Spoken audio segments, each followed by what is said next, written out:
guys, it's Melanie. Welcome back to my channel, I Heart Stitching. Don't forget to subscribe for weekly videos. And today I'm going to talk to you guys a little bit about Etsy. Now we're coming up on the fall holiday season, and I thought I've gotten a couple of requests to do this video, and I thought maybe some of you would be interested in learning some tips on selling online. So I have an Etsy shop. I don't keep it fully stocked.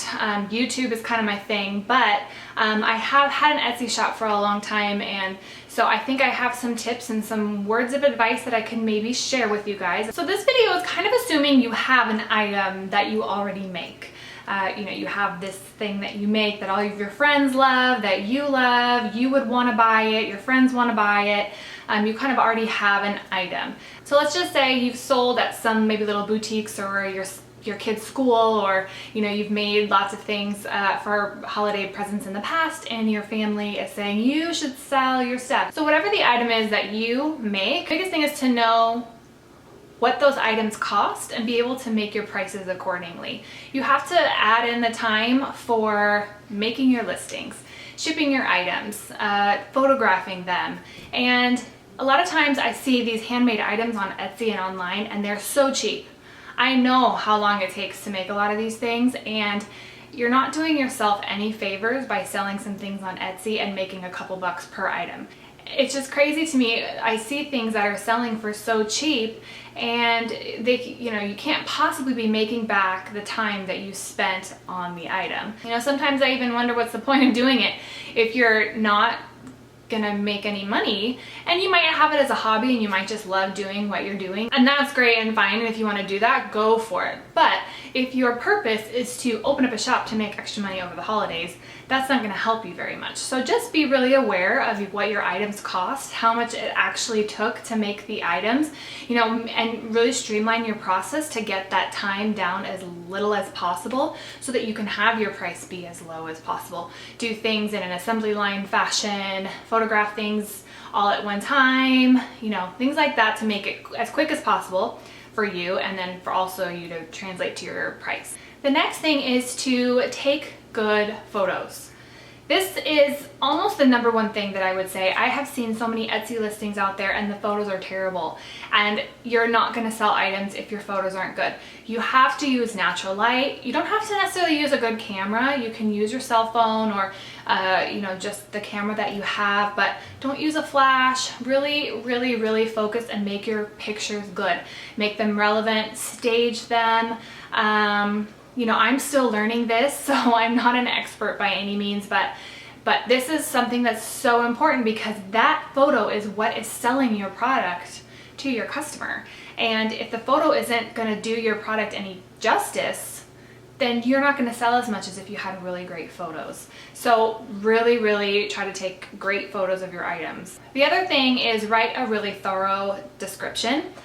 People might have a lot of questions about your item, the size, what's the fabric, how do you wash it, all these different things, and you're going to save a lot of time in email correspondence with answering some of these questions if you just put it in the description. And people are still going to ask you things that are said in the description. It's just going to happen, but it may help with some of that time in correspondence, because that eats up a lot of time when you're running an online store, and so to just try and eliminate as much of that as possible will be helpful.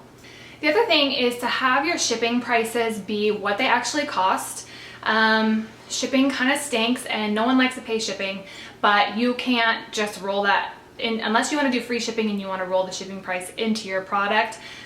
Generally you just need to charge what it costs you, and then when you do have that, ship things very quickly and very well.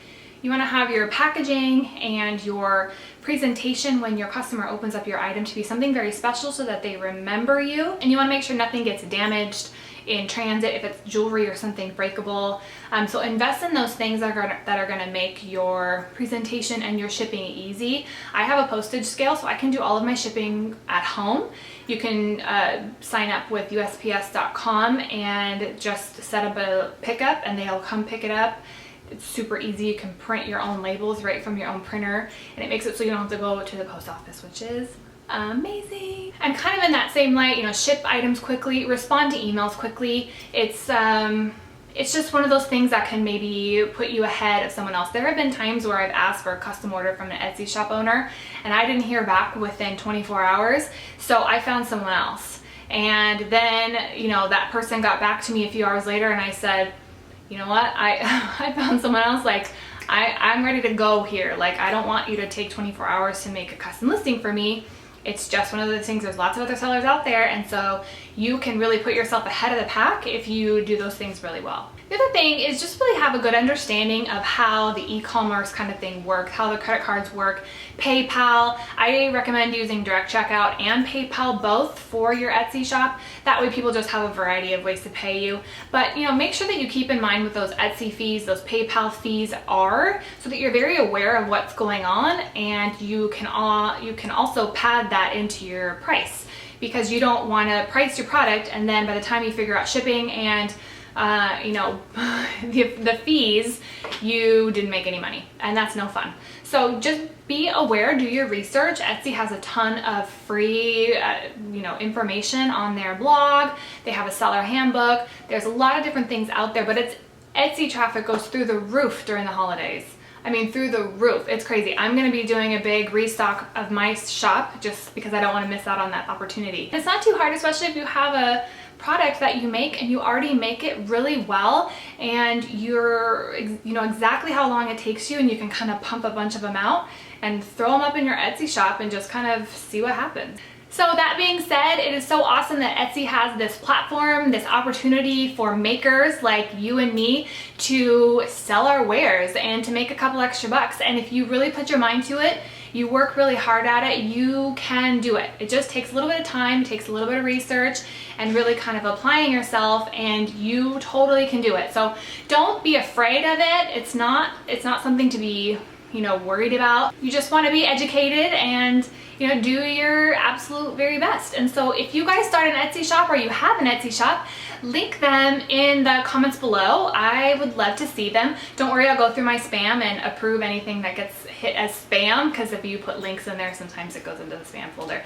So I'll approve those comments, and I'd love to see what you guys are making and what your Etsy shops look like, and give each other some feedback. Let each other know kind of, you know, what looks super awesome in their shop. And let's encourage each other for this upcoming fall and holiday season. And yeah, it's so awesome to have this handmade community. So I will see you guys in the next video. Thanks for watching. Don't forget to give me a thumbs up and subscribe, and I will see you soon. Bye.